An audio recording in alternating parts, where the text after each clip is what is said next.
ഇതിവിടെ ഇങ്ങനെ കാലങ്ങളായിട്ട് അപകടകരമായ അവസ്ഥയിൽ നിന്നതാണ്. ഇതിൻ്റെ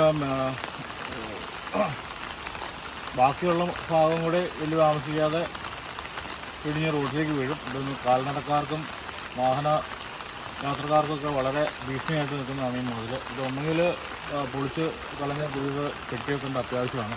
പിന്നെ ഇതിന് മെയിൻ ഒരു കാരണം എന്ന് ഞാൻ വിചാരിക്കുന്നത് ഈ പാഴ്മരങ്ങൾ കുറേ ഈ സൈഡിൽ കൂടെ നിൽപ്പുണ്ട്. അത് വെട്ടിക്കളയാത്തതുകൊണ്ടാണ് ഈ വേരിറങ്ങി തള്ളി ഈ മതിൽ ഇങ്ങനെ ഇടിയാനുള്ള കാരണം. അപ്പോൾ അധികൃതർ എത്രയും പെട്ടെന്ന് വേണ്ട തക്ക നടപടികൾ സ്വീകരിച്ചില്ലെങ്കിൽ അത് വലിയൊരു അപകടത്തിലേക്ക് ഭാവിയിൽ വഴിതെറ്റാൻ സാധ്യതയുണ്ട്. ഈ കാണുന്ന മരമൊക്കെ മതിലിലേക്ക് കയറി തള്ളി വയ്ക്കുന്നതാണ്. ഈ ഒരു പാഴ്മരമാണ്. ഇത് വെട്ടിക്കളഞ്ഞില്ലെങ്കിൽ എത്രയും പെട്ടെന്ന് ഈ ഭാഗം കൂടി ഇടിഞ്ഞ് റോഡിലേക്ക് വീഴുന്നതായിരിക്കും. അത് വീണ് കഴിഞ്ഞാൽ ഇതിലുള്ള ഗതാഗതം പോലും തടസ്സപ്പെടുന്നതാണ്.